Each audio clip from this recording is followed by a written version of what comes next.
Сайн байцгаана уу? Таны эдний өдрийн амар амгалан айлтгая. За, насны эрүүлийн мэндийн анхан шатны тусламж үйлчилгээнд зайлшгүй мэдэх шаардлагатай насны доройтол гэж юу юм бэ гэдэг сэдвээр эхнийхээ хичээлийг орж байна. За, өнөөдрийн хичээлийн сэдвэнд доройтлын хам шинжийн тухай ерөнхий ойлголт, за доройтлын хам шинжийг эрүүл мэндийн анхан шатны тусламж үйлчилгээ үзүүлж байгаа өргөх сумын эмнэлгийн эмч мэрэгчлэлтийн хэрхэн яаж илрүүлэх вэ? Доройтлын хам шинжийн эмнэлэг зүйн ангиллын талаар хичээлийг орно. За, насны доройтол гэж юу гэсэн үг вэ гэхлээр англиар frailty, орсоор старческий астени гэж нэрлэгддэг насны доройтол маань насжилтын үйл явцтай холбоотойгоор бие махбодын болон олон эрхтэн тогтолцооны үйл ажиллагааны нөөц, чадвар чадамж аажмаар буурч бие махбод стрессийн хүчин зүйлд эмзэг болж олон архаг кууч эмгийг сэтэрч улмаар ингээд биеийн байдал дордож нас барах эрсдлийг нэмэгдүүлдэг эмгэг байдлыг бол насны доройтол гэж нэрлэдэг. За, насны доройтол гэдэг маань биеийн хүч чадал, төвчээр, физиологийн үйл ажиллагаа буурснаар хэвтэрт орох улмаар нас баралтыг хүргэдэг олон шалтгаанд эмнэлэг зүйн хам шинж байдаг. За, насны доройтол маань өөрөө маш хурдан дамжирдаг. Дээр нь нэмээд маш олон хүчин зүйл бусад архаг хууч эмгийнхээ менежментэд их нөлөөлж байдаг учраас бид насны доройтлыг аль болох эрт төвшөнд нь илрүүлж ингэж эмчилж чадсанараа чадвар чадамж бууралт алдагдахаас сэргийлдэг ач холбогдолтой байгаамаа. За, юг доройтол гэдэг вэ гэхлээр ижил насны хүмүүсүүд өөр чадамжтай байгааг ерөнхийд нь бол доройтол гэж ойлгож болно. За, жишээлбэл зурган дээр харж байна. За, хоёулаа 70 настай хүн байлаа гэхэд нэг нь бол маш идэвхтэйгээр нийгмийн амьдралд оролцоод явж иж болно. Тэгтэл бол өөр нэгэн хүн харвалтын улмаас саажил төртөөд асран халамжлалгүйгээр өдрийг өнгөрөх боломжгүй байгаа юм хүнийг бол доройтолд орсон хүн гэж үзнэ. За, доройтлыг бол ерөнхийд нь үе шатаар нь бид дараагийн слайдад үзэн. Гэхдээ эрүүл хүн доройтлын үрдэл үе, доройтлын үе, тэгээд доройтлын төгсгөл шат буюу хөнгөвчлөх эмчилгээ, байнгын асаргаат судалгаа шаардлагатай хүн гэж хувааж болох юм аа. За, доройтлын хам шинж гэдэг маань гериатрийн буюу насжилтын бүх хам шинжүүдийн суурь болдог учраас мөн энэ суурь маань тухайн насны амьдралын чанарыг ихээхэн тодорхойлдог учраас насны эмч хүний гол зорилго юу гэдэг юм бэ гэхээр аль болох тухайн насныг доройтолд орохоос өмнө илрүүлэх явдал байдаг. За, бидний түгээмэл мэддэг доройтлын настай хүний амьдралын чанарт нөлөөлдөг гериатрийн хам шинжүүдэд саркопени буюу ясны сэргэжил, тэнцвэр алдагдал, толгой эргэлт буюу ортостатик гипотензи, за мэдрэхүй үйл ажиллагааны бууралтууд буюу хараа сонсгол бууралт, за шээс баас алдрах болон баас хатах хам шинж, тэнэгрэл, сэтгэл гутрал, зан төрхөн эмгэг бол зонхлон тохиолддог, доройтолтой хавсарч гарч ирдэг, доройтлын суурин дээр өрнөдөг гериатрийн хам шинж юм аа. За, доройтол бол тархалтаараа бол ерөнхийдөө янз бүр байдаг. Яг гэвэл доройтлыг илрүүлж байгаа арга аргачлалаас хамаарат өөр байдаг ч гэсэн ер нь бол нийт бол 4-өөс 59% бол тархалттай байдаг. За, Европын эрүүл насжилт тэтгэврийн хүмүүсийн судалгаанд харьцангуй эрүүл хүмүүсийг сонгож оруулсан судалгаанд бол нийгэм донд амьдарч байгаа хүний 18% нь 11% нь бол 50-аас дээш наснда доройтолд үсэж ийн гэж үздэг. За, доройтлын индексийн аргаар бол 21% та бол настай хүмүүс 50-аас дээш насных маань доройтдог байна. Ингээхээр бид нар юу гэж ойлгож болох вэ гэхээр ер нь нийгэмд амьдарч байгаа 50-аас дээш насны хүмүүсийн 5-1 нь бол ямар нэгэн шатны доройтолтой байдаг бах нэ. Иймээс бид нар таньж илрүүлж тухайн тэр эрт төвшөнд арга хэмжээг авч чадсанараа доройтолд амжирахаас сэргийлэх ач холбогдолтой байх нэ. За, харин асрамжийн газарт байгаа амьдарч байгаа хүмүүсүүдийн 50% нь бол доройтолтой байдаг байх нь. За, бөөрийн архаг өвчтөе хүмүүсүүдийн 37% нь, хор тавдартай наснангуудын 42% нь бол дороотлын хам шинжтэй байдаг бахан. За дороотл мэдээж нас ахих тусам нэмэгдэж байх шин чанартай байдаг бахнэ. Дороотлт мөн судалсан олон судалгаанаас бага орлоготой, боловсролын түвшинд доогор хүмүүс бол ихээхэн өртөх магадлалтай байдаг. Мөн харьцангуй цөөнх үндэсний төлөөлөгчд бол дороотл их өртөх магадлалтай байдгаа гэсэн юм судалгаанууд байдаг бахнэ. Дороотлын хам шинжийн үед дараах нөхцөл байдал үр дагаврууд бол үүсчээдэг байна. Нэгдүгээрт нь хөдөлгөөний удаашрал улмаар энэ маань явгнаас унаж бэртэх хэрэгслийг үүсгэжээдэг байна. За хоёрдугаарт нь танин мэдхүйн чадварын сулрал буюу тэнэгэрлийг үүсгэжээдэг байна. Гуравдугаарт нь ганцаардлыг үүсгэжээдэг байна. Дөрөвдүгээрт нь маш их урт хугацааны байнгын асран халамжлалыг шаарддаг байна. Тавдугаарт нь хэвтэн эмчлэх хэрэгцээ эмнэлэг зүүн байнгын эмийн хэрэглээтэй байх, эмнэлэгт хэвтэх энэ хэрэгцээг бол нэмэгдүүлж яадаг юм сөрөг үр дагавартай байх нэ. За дороотлын эрсдлийн хүчин зүйлийг бидний дотор хүн ам зүй буюу нийгмийн хүчин зүйл, эмнэлэг зүүн хүчин зүйл, амьдралын хэм маягийн хүчин зүйл, биологийн хүчин зүйл гэж бол хуваах боломжтой байдаг бах нэ.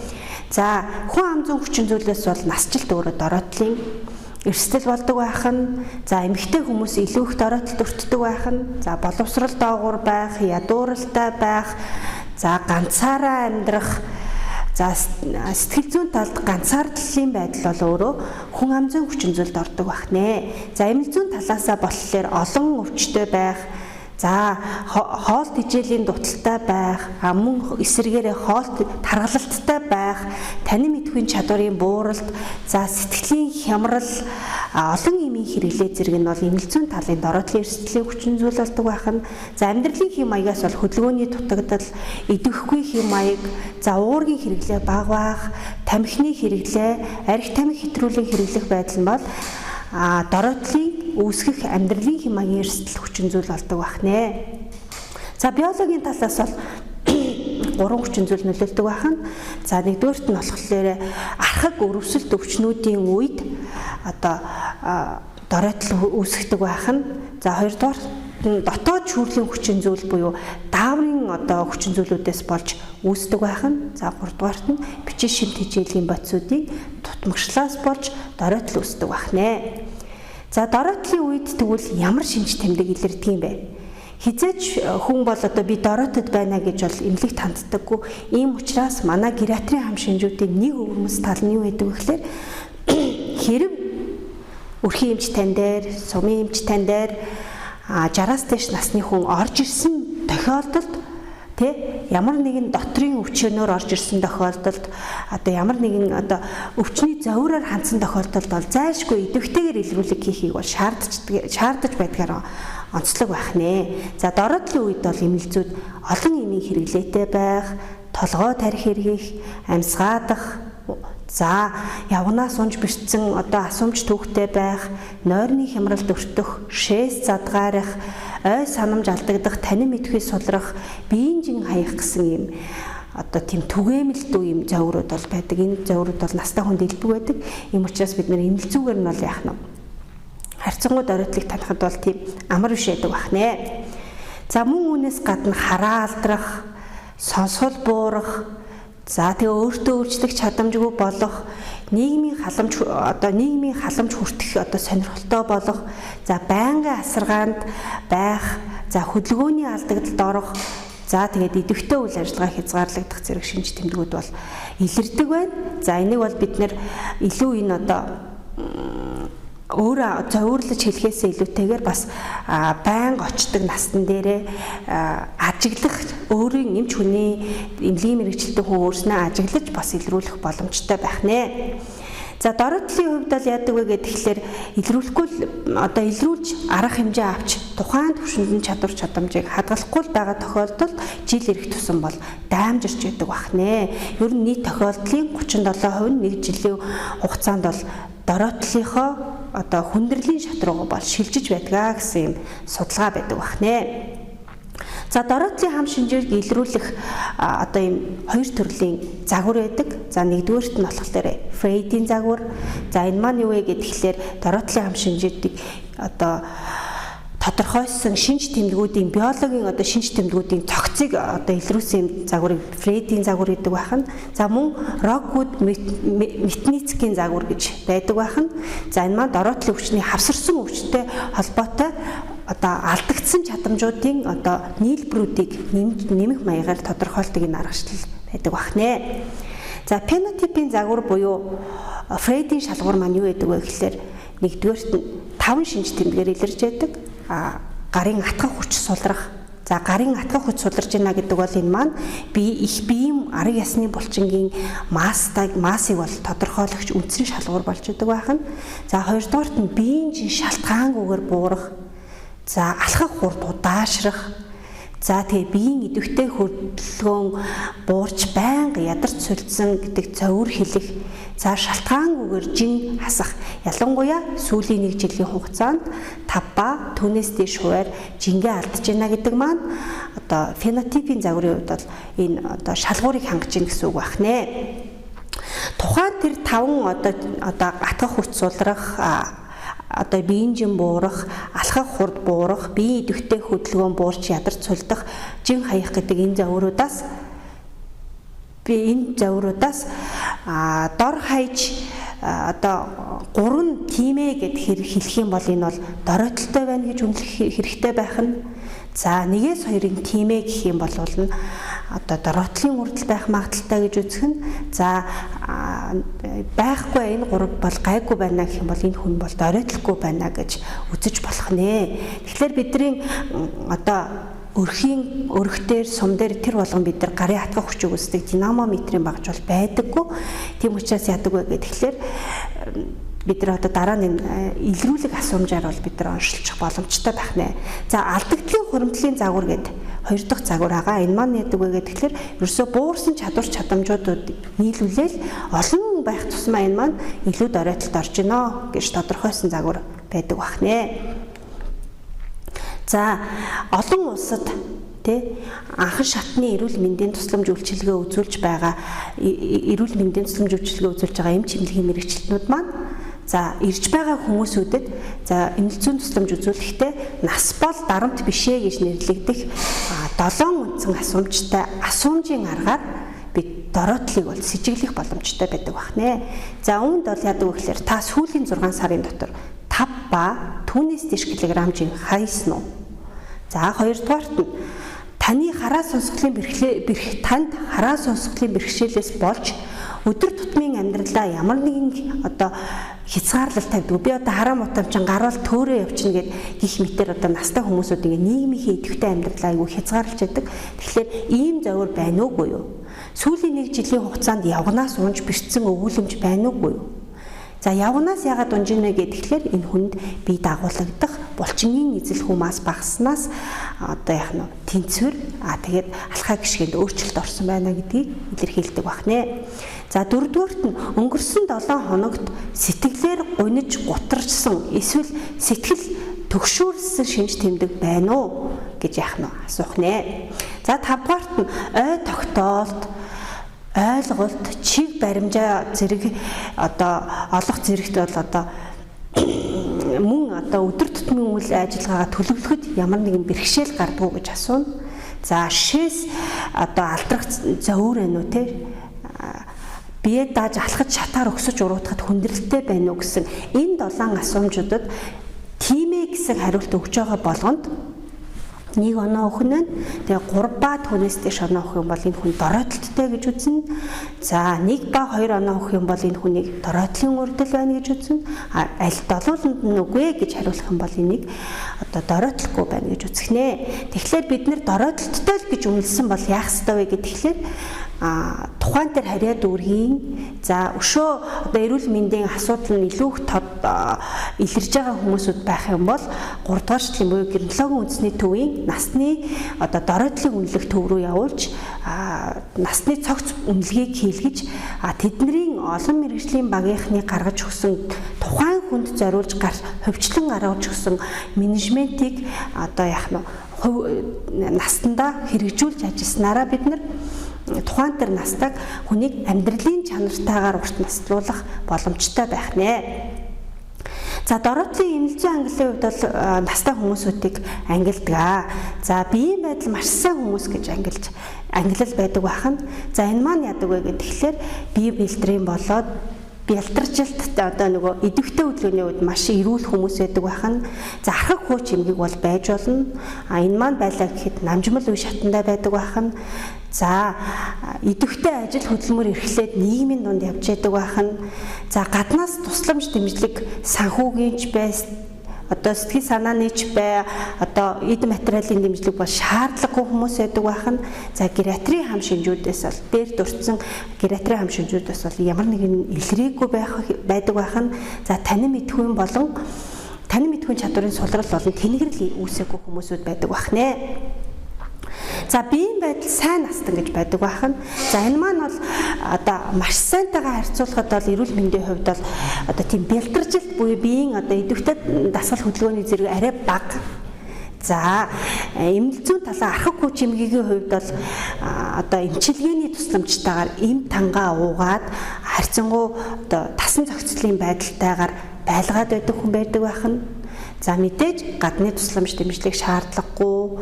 За гериатрийн хам шинжүүдээс бас ганц нэгийг бол нэрлээд ороод ирж магадгүй бах нэ. Идэвхтэй илрүүлвэл эдгээр илрэх боломжтой. Жишээлбэл баас хатах шинж илэрдэг, шээс задгаарах шинж илэрдэг, хараа муутай, сонсгол муутай, муудах хам шинжүүд бас бол илэрч болдог бах нэ. Танин мэдхүйн чадварын хувьд бол энэ хүмүүсүүдэд бол тэнэгрэл болоод танин мэдхүйн чадварын сулрал бол байдаг онцлогтой байх нь. За дороотлын урдл үе гэж байна. За энэ хүмүүсүүд бол ерөөсөө багахан хөдөлгөөнд бол ядраад байна гэж өөрийгөө бол за өөрийгөө хилдэг байх нь тамир тэнхээний хувьд бол ядрангуй хүмүүс байдаг байх нь. За үйл ажиллагааны чадвар чадамж нь хязгаарлагдмал буюу за ерөнхийдөө өөрөө нөгөө ингээд амархан ядраад султаад байдаг учраас ямар нэгэн ийм идэвхтэй үйл ажиллагаа хийх сонирхол нь буурсан хүмүүсүүд байдаг байх нь. За тэгээд гадны тусламж дэмжлэгээс бол одоо хараат бус байдаг. За бид нар тухайн тэр өрх сум дээрээ бид нар үнэлгээгээ бол хийдэг.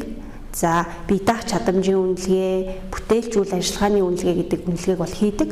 Тэгэхээр тэр маань яг вэ гэхээр бие даах чадварын үнэлгээ маань Бартлын индексээр үзэхэд бол би одоо өөрөө гэр доторх хөдөлгөөн нь хэвийн, за өтгөн шингэнэ барьцхан хоолойд нь тавиад өгвөл итчдэг. За мөн одоо өөрөө хоолоо идчихдэг, өөрөө усанд орчдөг, өөрөө өдөр тутмын эрүүл ахуйгаа сахичдаг, хувцас өмсчдэг бол яах нь дороотлын үйлдэл үед бол энэ чадвар нь хэвэн байдаг багт. Харин гараад эмээ худалдаа давах, за дэлгүүр оршроо яваад хүнсээ цуглуулчих, хоол хүнсээ өөрөө зориулаад хийгээд идэх, утсаар тусламж дуудчих зэрэг одоо бүтээлч үйл ажиллагааны чадамж бол харьцангуй багасж эхэлдэг онцлогтой байх нь. За бид нарыг энэ нэг лафтны индексээр үнэлдэг. За энэ индексээр үнэлээд үзэхэд бол одоо нэг 8 асуултаа сорилосоор нэг 7-8 бол дороотлын үрдэл үед бол авч ээж болох нэ. За гериатрийн хам шинжүүд дээр нэмэгдээд хөдөлгөөний идэвхийн байдал бол жоохон буурсан байдаг байх нэ. За танин мэдхүйн сулрал тэнэгрэл бол энэ үед байдаггүй. За хөнгөн хэлбэрийн дороотл. За та бүхэн зурагнаас ч гэсэн харж байна. За ихэвчлэн ядарч цөлтнө гэдэг заврыг бол энэ хүмүүс өгүүлдэг байх нь. За ингээд өөрөө ядарч цулраад өөрийнхөө нөгөө нийгмийн харилцаагаа хийж чадхаа болоход ирэхлээр энэ хүмүүс санхүүгийн бэрхшээлд орж ирдэг байх нь. Санхүүгээ зохицуулах чадвар энэ үед алдагддаг байх нь. Худалдаа хийх, хоол хийх, гэрээ ажил хийх, гадуур алхах зэрэг бол бэрхшээлтэй болж ирдэг байх нь. За ийм учраас энэ маань нөгөө лафтны индексээр үнэлээд үзэхэд бол нэг 3 орчим 3-аас 6-таа байх юм бол бид нэр шууд хөнгөн хэлбэрийн дороотл гэж онцлогддог байх нь. За тэгээд гериатрийн олон хам шинжүүдээс алийг ч бол хийх боломжтой байдаг. За танин мэдхүйн чадвар бол энэ үеэс эхлээд хөнгөн зэргээр бол буурч эхэлдэг байх нь. За мини ментал тестээр бол за танин мэдхүйн чадрыг үнэлэх тестээр бол үнэлээд үзэхэд 18-аас 25 оноо бол авч явах боломжтой байх нэ. За дунд цэргийн дороотолтой хүмүүсүүд бол яадаг вэ гэхээр тамир тхий ихээхэн муудсан, дээр нэмээд хавсарсан архаг хууч эмгийн сэдрэл ихтэй байдаг учраас энэ хүмүүсүүд бол яах нь бие даах чадамж нь алдагдаад эхэлсэн хүмүүс байдаг байна. Ийм учраас хин нэгний хараа хяналтгүйгээр өдөр тутмын одоо үйл ажиллагаа явуулахад бэрхшээл ороод ирдэг байх нь. За тэгээд гератрийн олон хам шинжүүдээс илэрх нь байна. Мөн одоо яах нь танин мэдхүйн чадвар хөнгөн сулрах тэнэгэрлийн шинж тэмдгүүд бол илэрч эхэлдэг онцлогтой байх нэ. За хүнд цэргийн дороотлын үед яадаг вэ гэхээр за энэ бол байнгын асаргаан халамжинд шаардлагатай хүмүүс байдаг байна. За хавсарсан архуу өвчин мөн сэдрэлийн байдалтай. За гадны тусламжаас бол бүрэн хараатай. Тэгээд хараат байдаг бөгөөд танин мэдхүйн хувьд бол харьцангуй тогтвортой хүмүүсүүд бол энэ үед байдаг байна. За бид нар юугаар нь тэгвэл одоо түрүүний за дунд ба хүндийг ялгадаг юм бэ гэхэлэр ерөөсөө л одоо нөгөө нэг бие даах чадамжийнх нь үнэлгээгээр нь ялгадаг байх нэ. Бартлын индексийн үед бол нэг 60 орчим хувь хүртэл буурдаг байх нь. За лафтны индекс буюу одоо нөгөө бүтээлч үйл ажиллагаа бол байхгүй байдаг байх нь. За дээр нэмээд за хөнгөн зэргийн болон дунд зэргийн тэнэгэрлийн шинжүүд, танин мэдхүйн сулралын шинжүүдийн үедээ эхэлсэн байдаг байх нэ.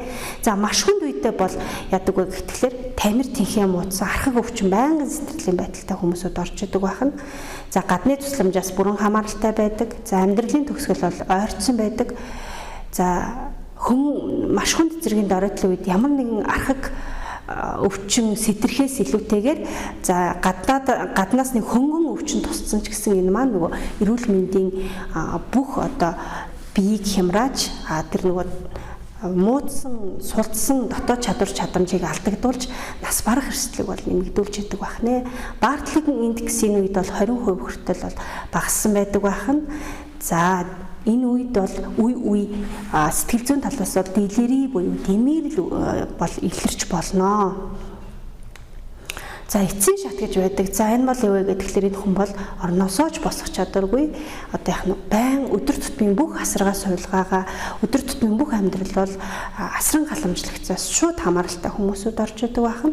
За энэ хүмүүсийн хувьд бол үйл ажиллагааны чадамжийн хувьд бол 6 сарын дотор нас барах магадлал бол магадлалтай байдаг байна. За Бартлын болон лафтны индекстийг за лафтны индексийг Бартлын индексийг 20% хүртэл бол байж болдог байна. Тэгээ гадны тусламжаас бол бүрэн хараатай байдаг байна. За мөн дэлгэрийн илэрдгээр онцлогтой байх нэ. За анхаарал хандуулсанд баярлалаа.